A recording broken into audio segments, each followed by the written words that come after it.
তৃণমূলে নবীন প্রবীণ দ্বন্দ্ব নিয়ে যখন জল্পনা চলছে, এবার সেই দ্বন্দ্বেই জল ঢাললেন ফিরহাদ হাকিম। দলে কোনো দ্বন্দ্ব নেই, মমতা বন্দ্যোপাধ্যায় শেষ কথা। সভাপতির ভূমিকা স্বাভাবিক, সাফ বার্তা ফিরহাদ হাকিমের। কি বলেছেন তিনি, শোনাবো।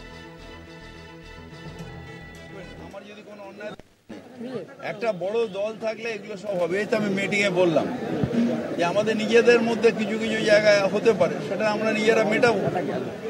সেটা নিয়ে দ্বন্দ্ব কেন থাকবে? উনি পার্টির প্রেসিডেন্ট, উনি এই কাজটা করবেন। আমার যদি কোনো অন্যায় থাকে আমাকে ডেকে বলবেন উনি, এটাই তো স্বাভাবিক। দলের সভাপতি কি করবে? কাজ করবে না?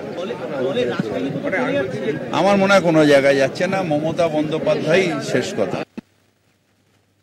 দুর্গাদাস বন্দ্যোপাধ্যায় আমাদের প্রতিনিধি রয়েছেন ফোন লাইনে। দুর্গাদাস, ফিরহাদ হাকিমের এই মন্তব্য কতটা তাৎপর্যপূর্ণ? দেখো, বিগত বেশ কয়েকদিন ধরে রাজ্য রাজনীতিতে বিশেষ করে তৃণমূল কংগ্রেসের অন্দর নিয়ে যে ধরনের বিষয় চোখে পড়ছে তা নিয়ে একটা বিতর্কেও সৃষ্টি হয়েছে। বিশেষ করে সভাপতিকে নিয়ে, অর্থাৎ সুব্রত বক্সী, তিনি অনেকে মনে করছেন যে দলের সভাপতি হিসাবে তিনি নিয়ম শৃঙ্খলা কোথাও গিয়ে যেন মনে হচ্ছে মানছেন না, এবং তিনি এককভাবে বিভিন্ন জেলার যে মধ্যে নেতা নেত্রীদের মধ্যে যে দ্বন্দ্ব, সেই দ্বন্দ্বের জন্য তিনি তাদেরকে ডেকে পাঠাচ্ছেন, তাদের সঙ্গে বৈঠক করছেন, যা অনেক সময়তেই শীর্ষ অনেক নেতারা সেই বিষয়টা জানতে পারছেন না। এই পরিপ্রেক্ষিতে আজকে ফিরহাদ হাকিমকে যখন প্রশ্ন করা হয়, তিনি বলেন যে সুব্রত বক্সী দলের সভাপতি, তাকে এই পদে বসানো হয়েছে এবং এটা তার কাজের এবং দায়িত্বের মধ্যে পড়ে যে যদি কোনো জেলাতে কোনো সাংগঠনিক জায়গায় যদি কোনো দ্বন্দ্ব দ্বিধার সৃষ্টি হয়, তিনি তাদেরকে ডেকে সেটা নিরসনের চেষ্টা করবেন। এটা স্বাভাবিক প্রক্রিয়া, এটা নিয়ে অহেতুক বিতর্ক হচ্ছে। সুব্রত বক্সী সভাপতি হিসাবে তার এটাই তো কাজ হওয়া উচিত এবং এটাই তিনি করছেন।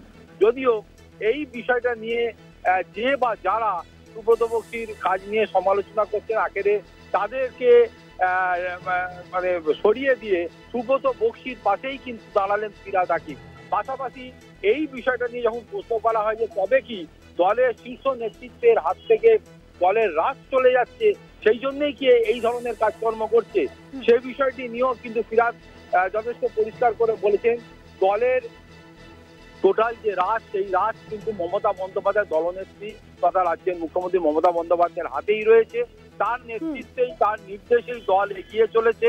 আগামী দিনেও 2024-এর নির্বাচন থেকে শুরু করে যে কোনো বিষয় কিন্তু দলনেত্রী মমতা বন্দ্যোপাধ্যায় যে নির্দেশ দেবেন সেই নির্দেশ মেনেই আমরা চলি। আমাদের দলে কোনো বিভেদ নেই, বিভাজন নেই, কোনো দ্বিধা দ্বন্দ্ব নেই। মমতা বন্দ্যোপাধ্যায় আমাদের নেত্রী, তাকে নিয়েই আমরা চলি। ধন্যবাদ জানাবো তোমায়।